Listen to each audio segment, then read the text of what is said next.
everybody, Dan Shinder here on Drum Talk TV. How are you? I hope you're doing well. Let us know where you're watching from. I'm broadcasting from Globe, Arizona, 100 miles east of Phoenix, up in the mountains where it's a little bit cooler. It's only 100 today. And my guest today is Pat Petrillo, who's coming to us from his home in New Jersey. Pat, how are you? What's up, Dan? How are you, man? It's not 100 degrees here, that's for good. sure.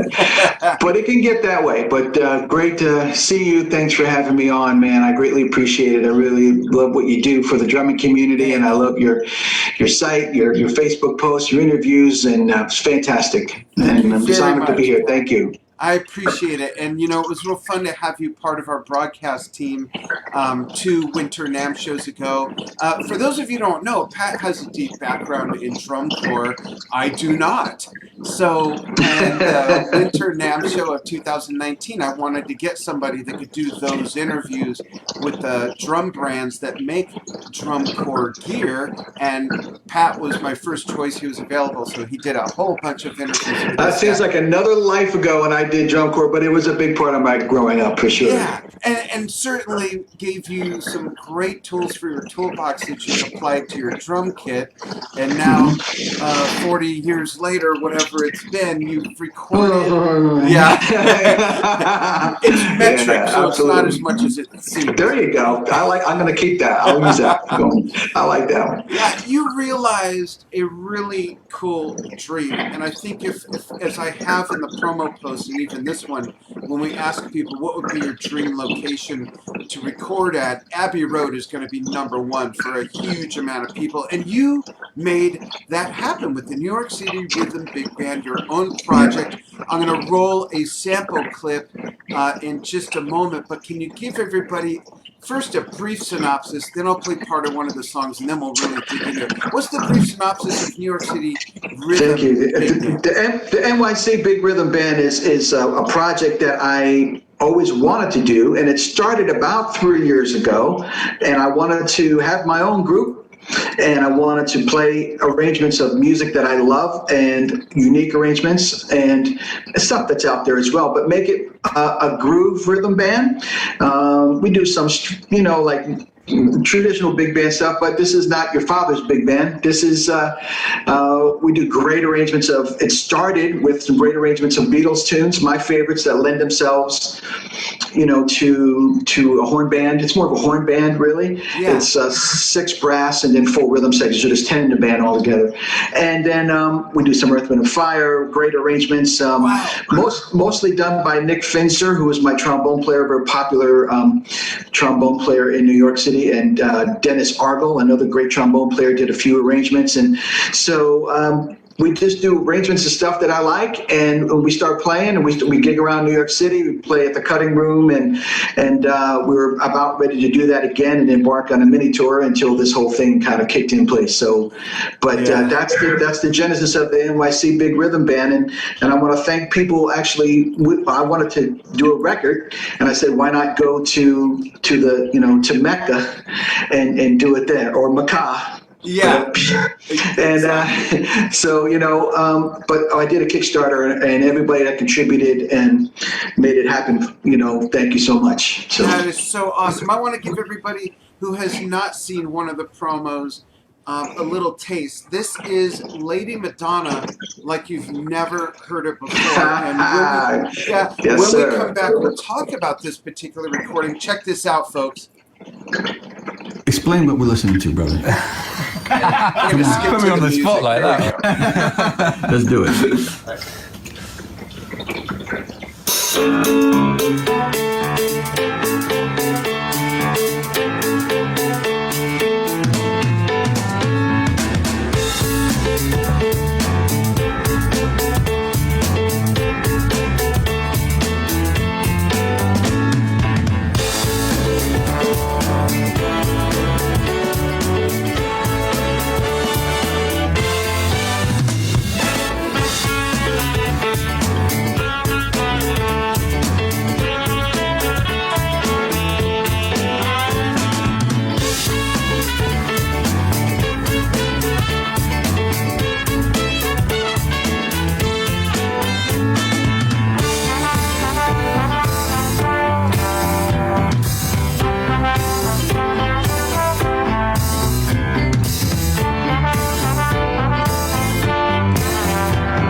All right, I don't want to spoil the whole thing. That's all right. I just love Cool. this. So I'll kind of kick it off with some questions. And folks, if you have questions, I'll be checking a monitor over here if you see me looking over there. Pat, I think I remember two things from when you were going through the mixing process and we had some time to like talk about the project. I think the two things I remember that stand out the most is you told me that your drums were set up right where Ringo's were set up. Mm-hmm. And I believe that's the piano from that same song from the original Beatles recording, right?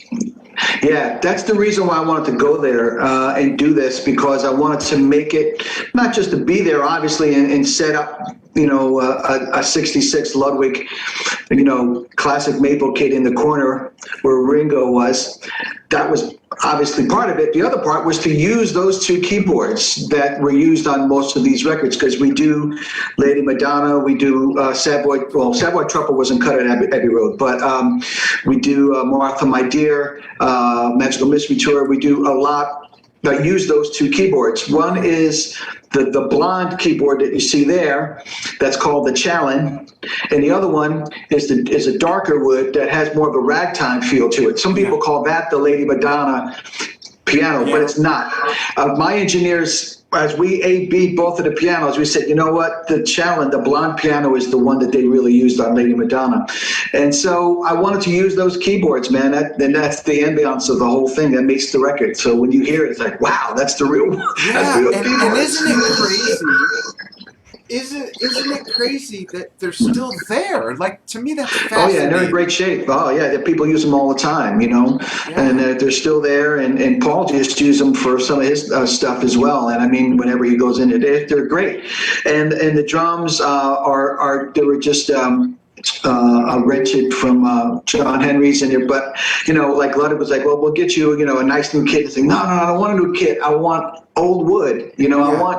I want that sound. I want we didn't quite get a black oyster, but we found a blue oyster, so it was close enough. But the drums sounded great, and I got actually found before Ludwig actually past year reissued the Jazz Festival. I found a couple out there, so I rented a couple of Jazz Festival snares, 5.5 by 14, and I actually even used a couple of the same mics that Ringo used, the D20s.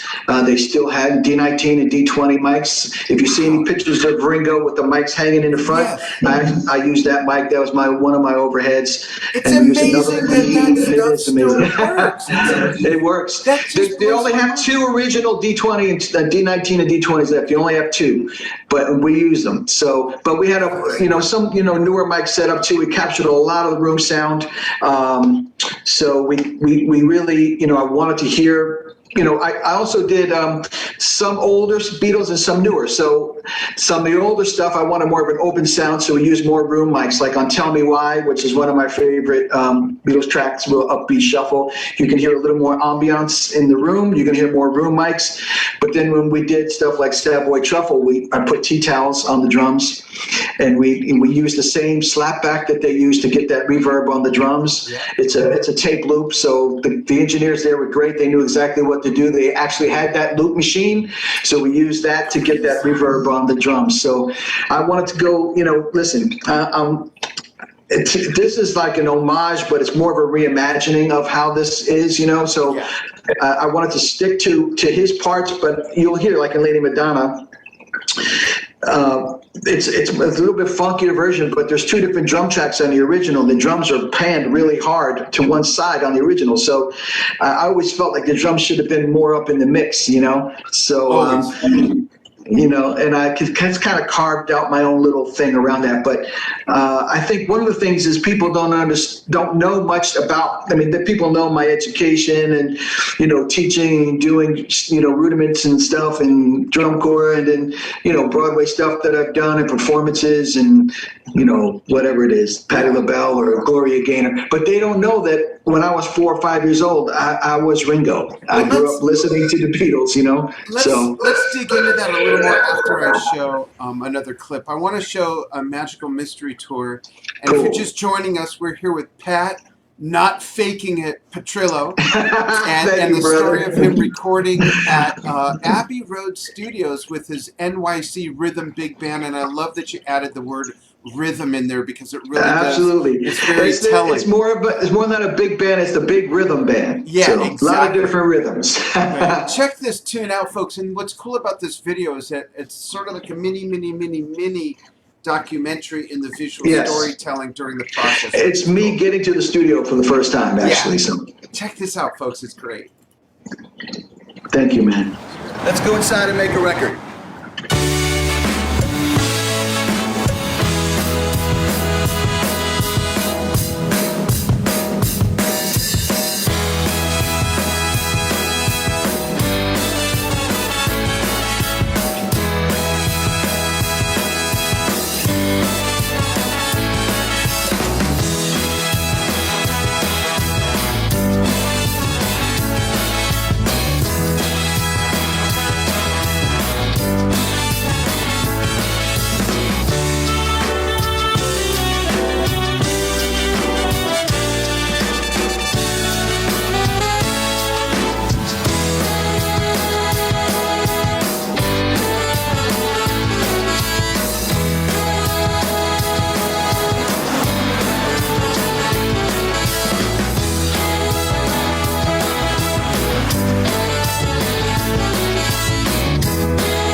So cool. There's a little bit longer of the Yeah, teaser. man. So you hear that? That's we use the exact same effects that they used, and that's the exact keyboard they used. That's on the record. So, they dialed that in and used that exact tape loopy, reverby thing on that. So that's all printed from the studio. So thanks for playing that, man. It's fun, right? Yeah, totally fun. And you kind of hinted, but go a little deeper on why the Beatles. When you were 4, 5, you were watching the Beatles. How much were they a part of your musical sensibilities? I have to say, like I have older brothers, and my oldest brother was in a little band, and of course, Beatles were huge back then. 66, 67, they were in their prime, and I was like 4 years old.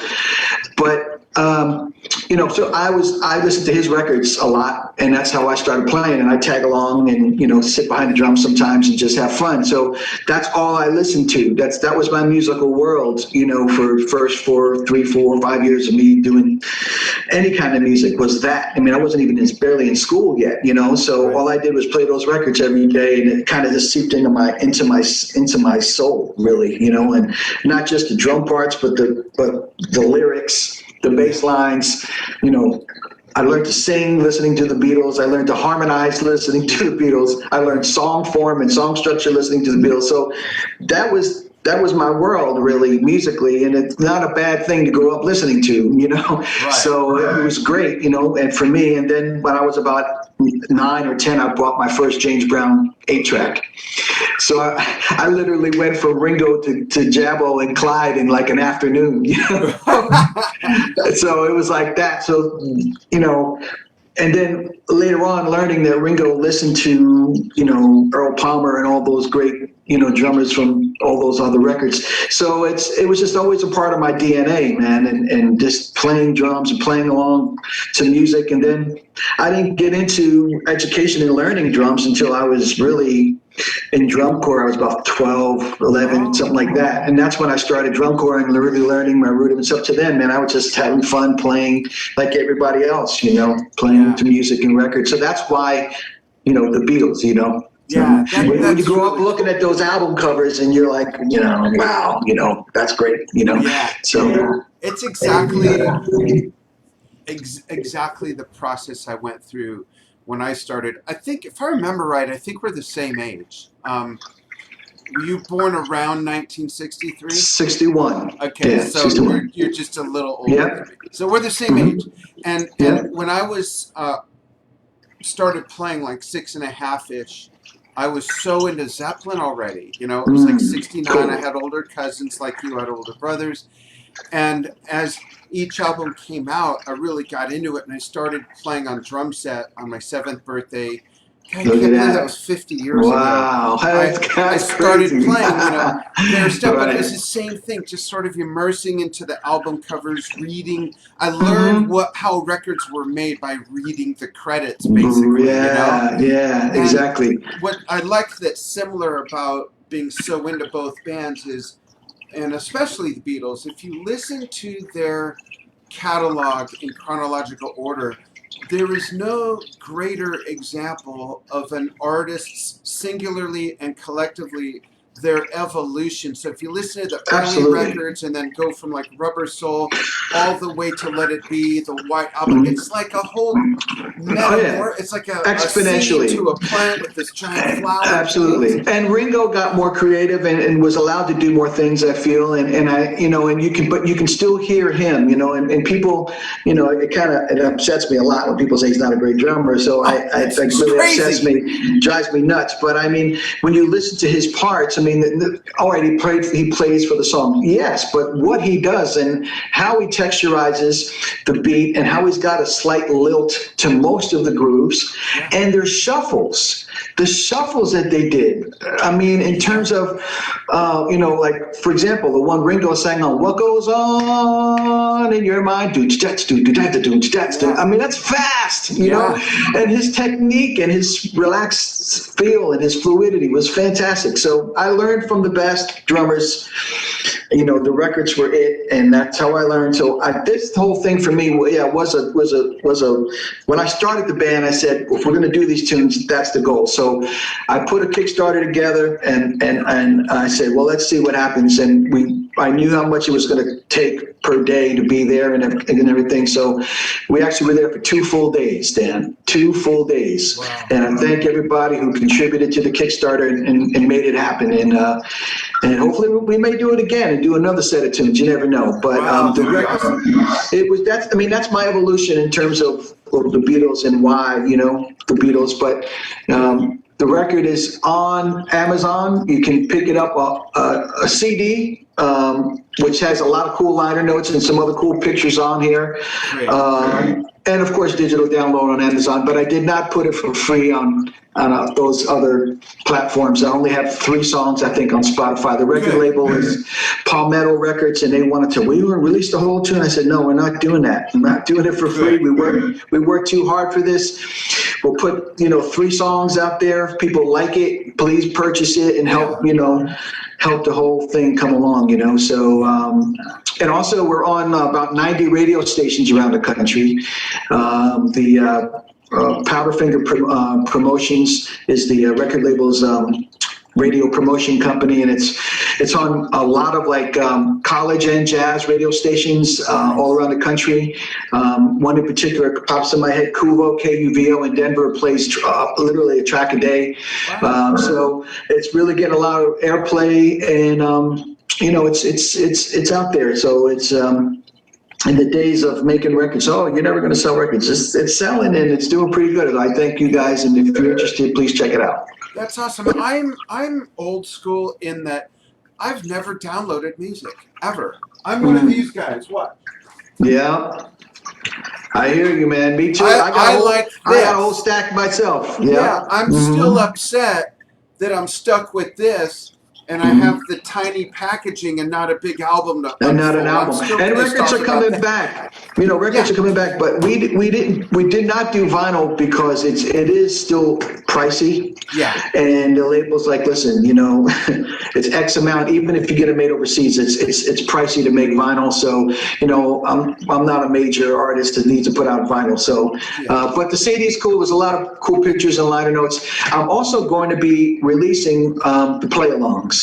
Oh wow, that's outstanding. So I have them. We've kind of tweaked the mixes a little bit, but I don't know what platform, how we're going to do it, and how we're going to purchase it. But just follow me on Instagram and Facebook. You'll find me, and I'll let you guys know. Yeah, we'll do this again when they're available. And I personally would love to get them and play those tunes on my show when I broadcast from the studio. I would love that. Awesome. Yeah. It's fun. To do that. The parts are I use them as Ringo's parts there as inspiration, and then I just kind of crafted my own little versions of them. Like we did Got to Get You Into My Life. Yeah.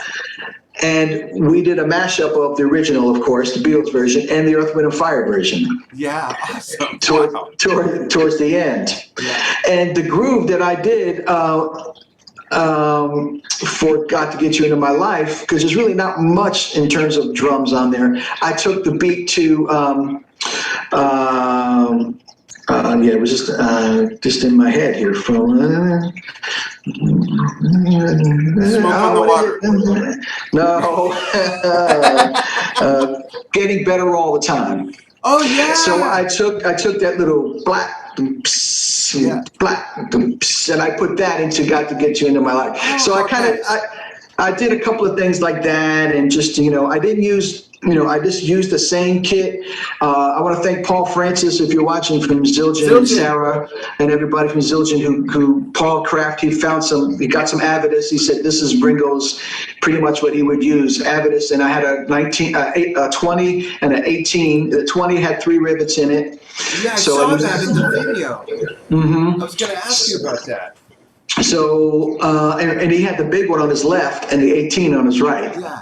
So the 20 is here and the 18 is on the other side. So, they really helped me capture the essence of what his sound is. But of course, we're all imitators of the master. Nobody's duplicating. A few questions. Let's see. Which direction do I want to go? We'll circle back to Ringo, because I do want to talk about Ringo, but let's go here first. Now that you've done this, other than doing live shows once you're able to do that, other than that, sometimes they say, Pat, I heard this years ago, and it really stuck with me, that sometimes the hardest act to follow is your own. Do you have any ideas for your next recording project? Like, do you already have it vividly in your mind? Or really, can you thinking of a couple things? Out? Yeah. Well, the obvious thing is to do another one and go back and do some more arrangements, because I do have a couple more arrangements of Beatles tunes. Okay. But then I was also thinking of potentially perhaps doing something out in California. I would like to do go over Sunset Sound and capture some like maybe some Beach Boys arrangements for this, because that would be cool, because those harmonies are really thick. Yeah. So maybe go over to Sunset and Sunset Sound and do that. I also thought about maybe going to Muscle Shoals and doing something, and then maybe in New Orleans, because I have so many influences, you know. Yeah. But those are a couple things, you know. I think once we get back to performing, but I think the label is happy with how things are going, and I think we can, you know, probably go ahead and do another one. But I really, you know, I'm thinking if we have enough tracks, we may go back. If we do another Kickstarter, we may go back and do it again. What I offered on the Kickstarter, and a couple people took advantage of it, is at a certain level, I think the highest level of donation was you get to come into the studio with me. So there was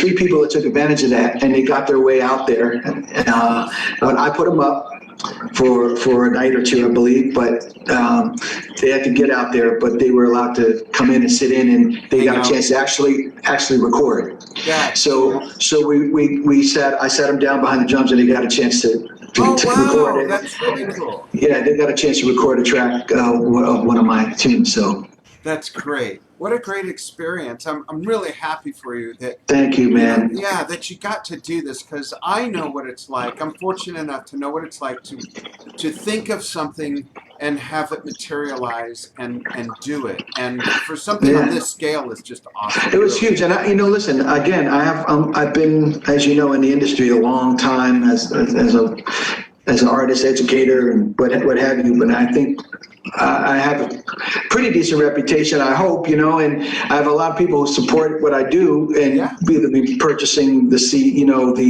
books, the videos, DVDs, and whatever it may be. But so they believed in, if I'm going to put myself out there to do it, that they're going to support me. So, and a lot of people stepped up and helped to support it, and hopefully I delivered for everybody. And I think that's the great thing about the community is especially the past 10, 15 years, is the togetherness of the social media bonding. And I think that, you know, the Kickstarter stuff and things to help people get projects off the ground, and you know, I just try to do right by people who follow my career in whatever way I can, you know, whether it's teaching or designing products. I'd like you to talk about the educational aspect of what you do, because I love when you post videos of youngsters that you're working with and the breakthroughs that they make. Why don't you talk a little bit about the age groups you work with and the levels and your method of teaching?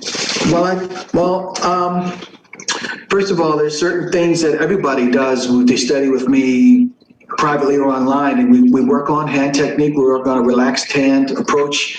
I have a rudiment combination thing that I teach, and memorizing rudiments, and I have a tab system that I developed for people to learn how to put rudiments together in combinations, as opposed to reading the rudiments. You know, you have to memorize them so that you can actually use them, you know. Right. So we do that. We do some reading, because I have a DVD, Learn to Read Rhythms Better, so we work on reading. But then we get right to like essential, like bass drum grooves to develop your foot, and then essential ghost note grooves. And then once that establishment is there, I start getting into subgenres of groove. We'll get into groove history.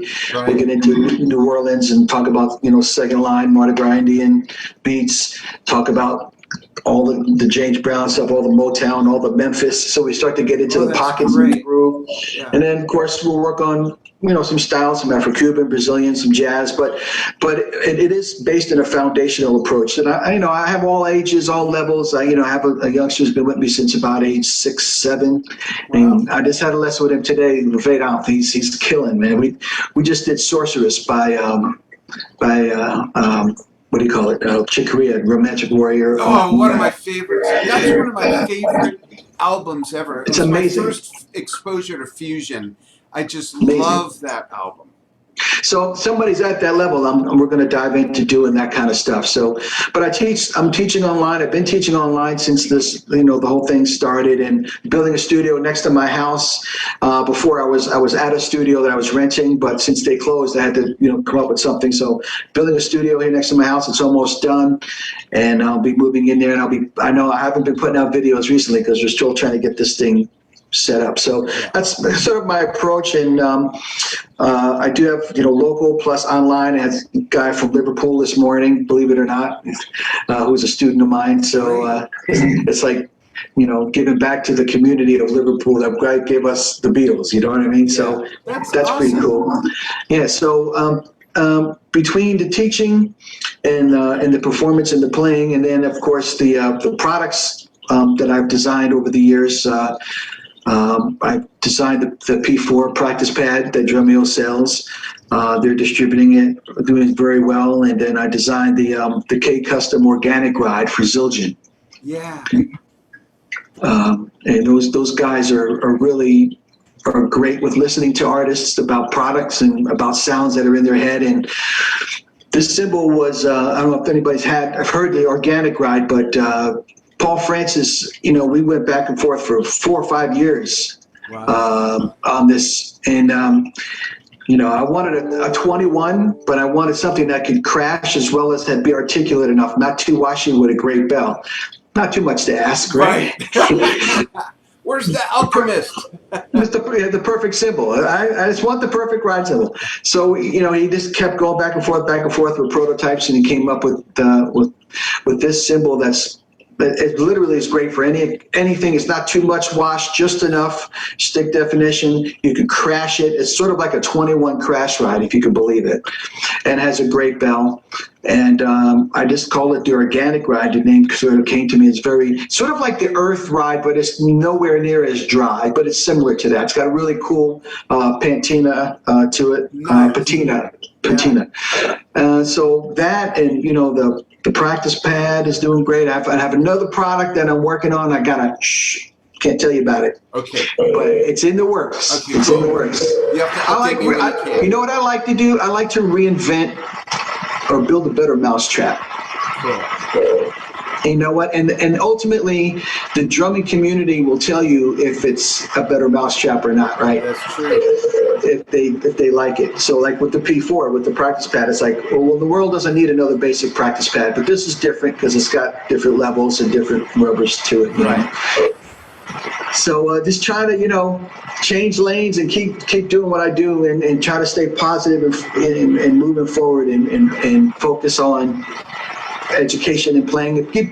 I miss playing a lot now. I mean, this past 3 months or so, I haven't played hardly at all, except for, I can't set up my drums. I have a practice pad kit that I use. I work on my chops and my hands, but I know that when the studio is done and I'm back set up again, and it's going to be, you can't keep me out of there. It's going to be like a kid in a candy store again. And I think, sometimes, and I explain this to people, I think that a time away from the thing not just makes you appreciate it more, but it refreshes you. It just hits the reset button. Absolutely. Because sometimes you get locked into certain things over and over and over. Yeah. You just get away from it. When you come back, you got a different perspective. Yeah. Oh, I agree 1,000%.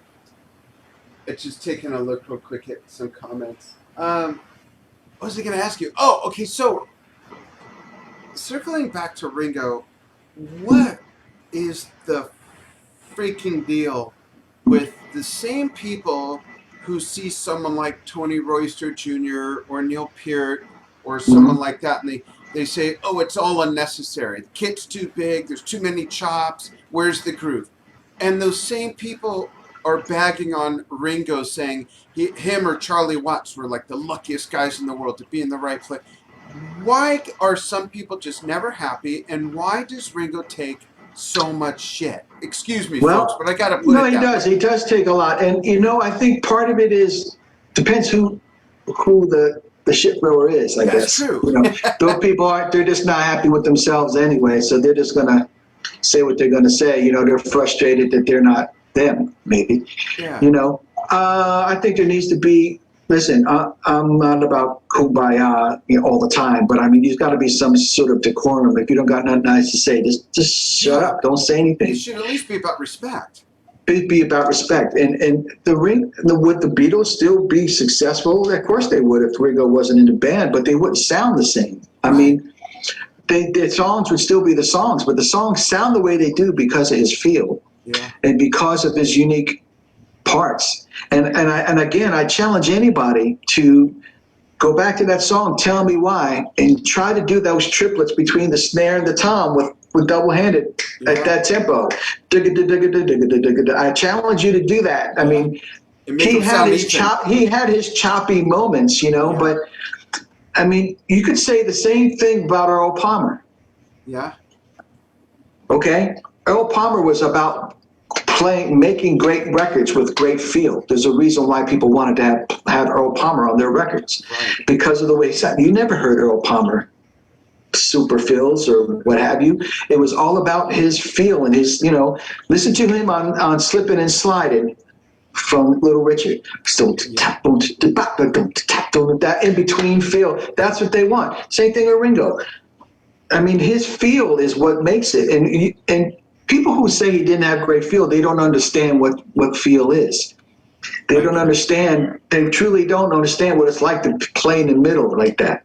Yeah. Like half straight, half swung, and you can hear that those records would not sound the way they do if it wasn't for him. I and agree. that's just the And way you know it what is. else? I think it's also that some people are not impressed.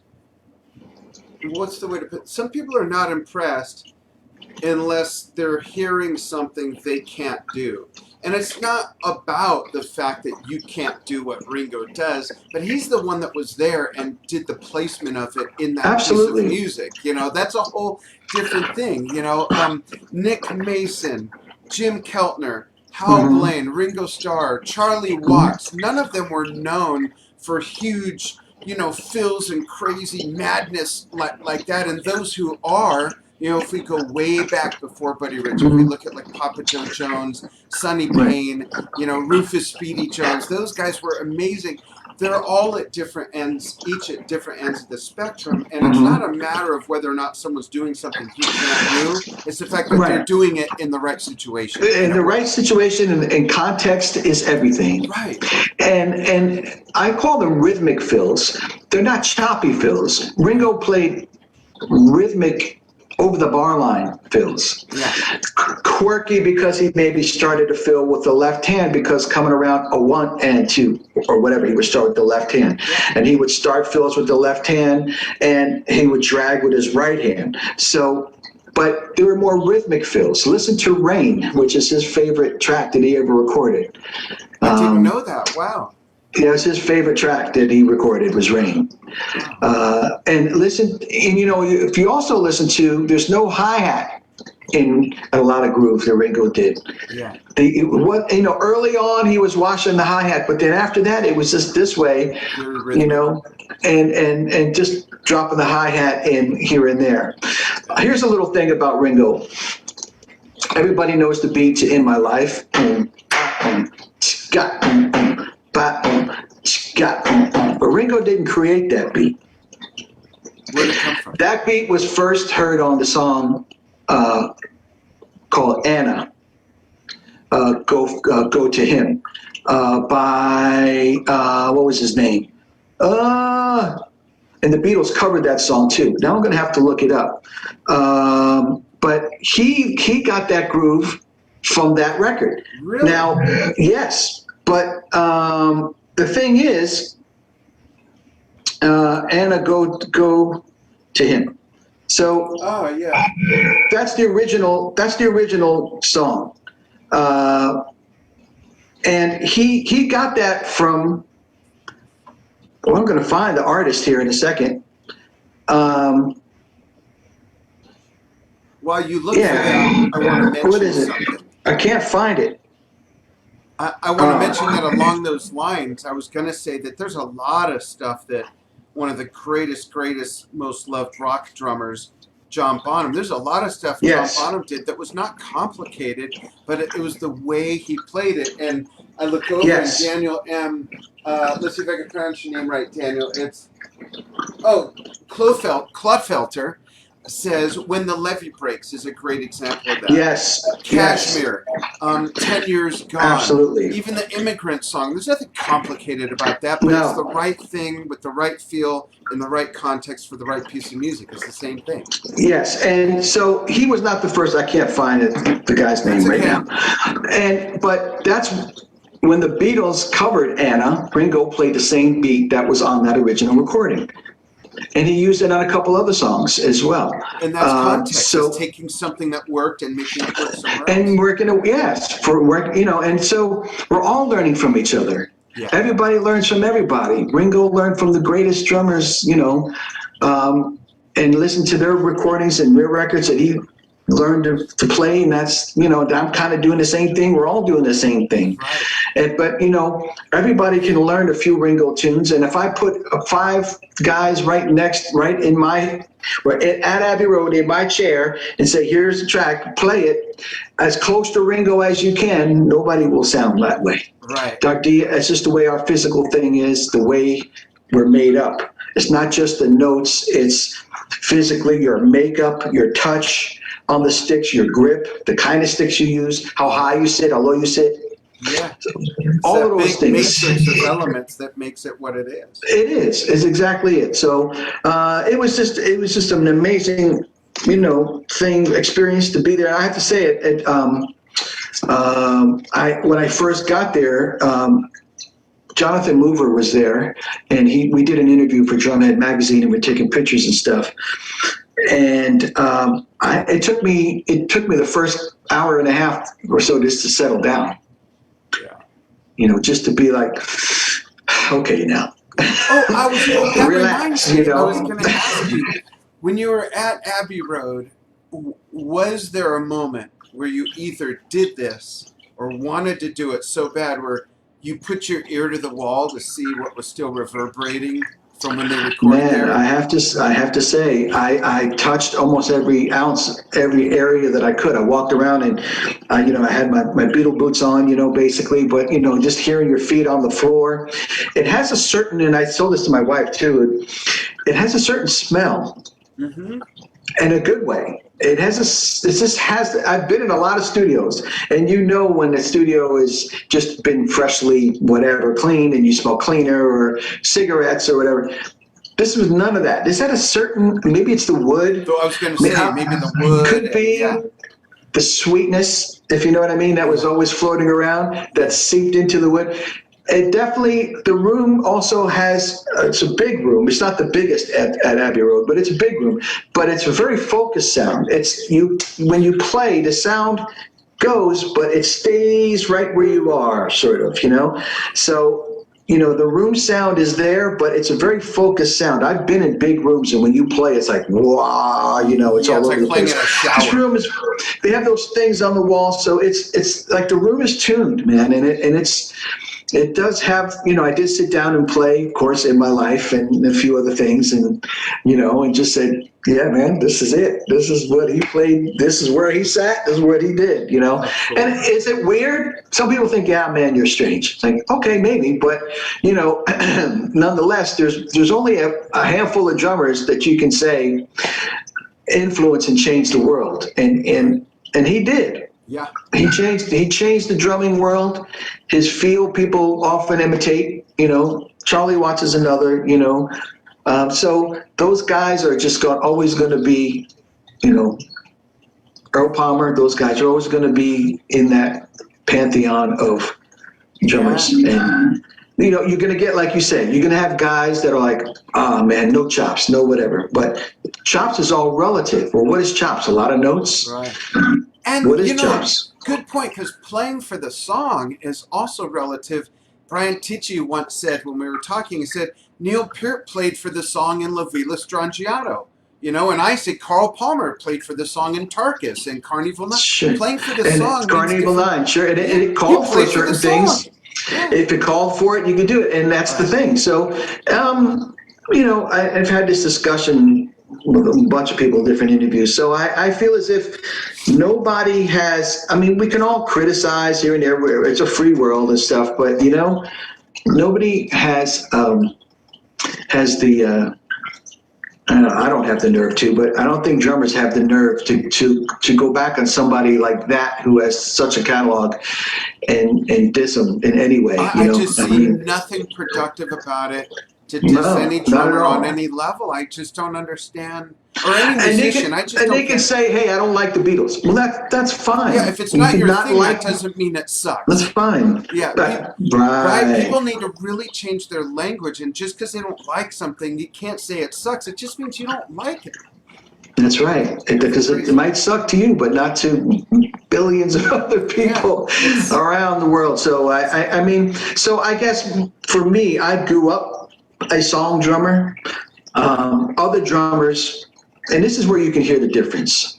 And I really think it's in how you grow up in your environment that you grew up in. Like your first concert you were telling me about was Led Zeppelin, and then the music that you were exposed to and you were listening to. So in my neighborhood where I grew up in a multicultural, ethnic neighborhood. So I was listening to the Beatles. I was listening to soul and R&B. I was listening to funk.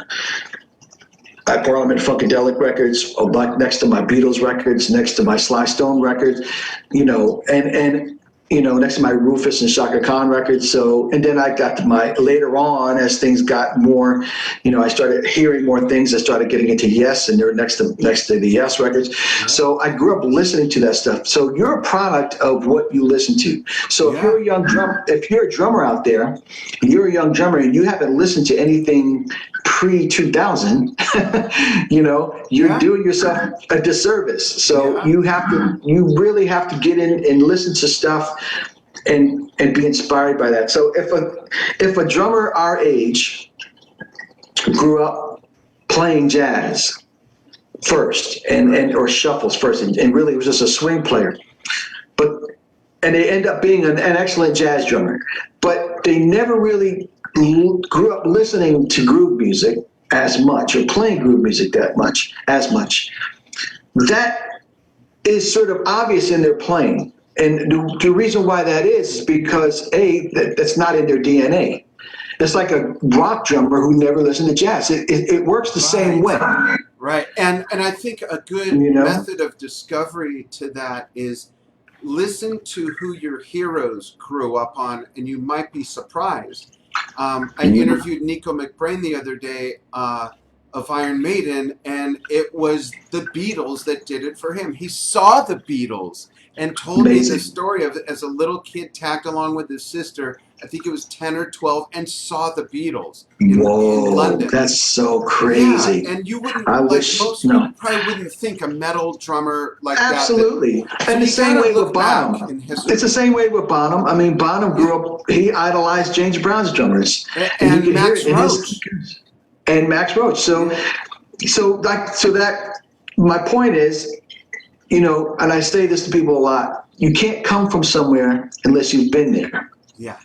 When I say come from somewhere, not physically, but musically, you can't expect to sit down and be a good groove player if you don't listen to much groove music. Yeah. You're not going to really be able to swing. We could teach anybody how to go tang, technically, but you're not going to swing unless you listen to that music and it gets inside of you for a minute. It doesn't have to be years and years, but you have to immerse to some degree. You got to immerse, and that's part of my teaching. It's part of, and I was teaching a lot of Drummers Collective. I taught a lot of the U.S. roots classes and contemporary funk, as well as R&B and soul classes and stuff. And the look on guys' faces and girls' faces when they hear this music, it's like, huh? Yeah. I never knew that existed, and it's like that's what you have to be into, Yeah, and you mentioned, I don't know if you know this, but you mentioned Sly, and you grew up on that. My wife's maiden name is Graham. Oh, that's great, Larry Graham. Yeah, that's her cousin. No way. Yeah, Larry's her cousin. Oh, man, Graham Central Station was the bomb. Yeah, that was Larry's group. Noted bass player to slap. He was the first bass player to slap. Yeah. And I had a discussion with somebody about, I was talking to David Garibaldi. We were doing a Zoom thing. We were just chatting and seeing how he's doing and stuff. And I said, dude, not only San Francisco in terms of music and the great bands like Sly and Tower Power and whatever, the bass players, two of the most influential bass players in history, Rocco Yeah. and Larry Graham. Yeah. I mean, you can't get more different bass players coming from that same. What's in the water that was going on back then? It's like the water in New Yeah. York makes the best pizza, and the water in the San Francisco area makes the best bass players. The bass players. It's true. So I don't know. I guess I'm just a product of what I grew up listening to, and I'm always learning. I'm listening to new stuff. Like try to listen to new bands and newer bands, and I love. Like, in other words, like my record charted on jamband.com. Uh-huh.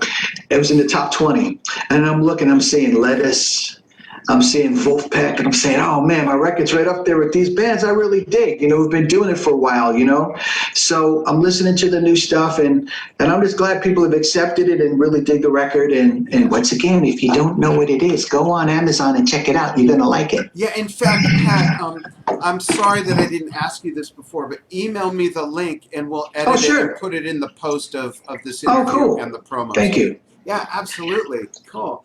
Hang on the line. Yeah. And I really appreciate you coming on and talking about your magical mystery tour, which is not as much of a mystery to us now. Thanks for sharing Absolutely. that. I can't wait to my hear pleasure. about the next chapter, and I'm going to get the CD for sure. And let us know when the play-along tracks are available, because I personally want to jam to that stuff. It's awesome. Will do.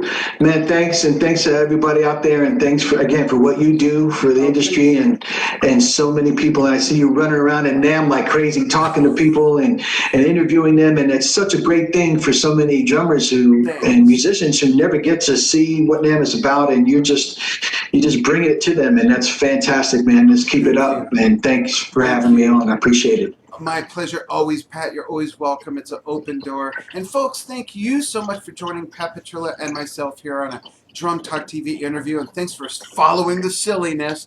Much more to come. In fact, if you're watching us live or Friday the 26th or even first part of the day, 27th, Achilles Priester joins me tomorrow. Probably Brazil's darling metal player of all time. Amazing. And we got lots of great stuff planned for next month as well. And don't forget, Ringo's birthday, July 8th. Everybody say peace and love, peace and love. 80. That's right. We're going to be 80 years old. Yep. Love you, Ringo, man. Absolutely. Thanks for everything. Thank you, everybody, so much. And we will see you again soon. I'll be doing my almost daily vlog tomorrow sometime. What time? Real quick. Oh, not tomorrow. The 28th, Sunday, 1:30. Join me. I got all kinds of bags of tricks of stuff I'm going to play to and talk about. Thanks, everybody. Bye. Bye. Ooh, wrong button. There we go.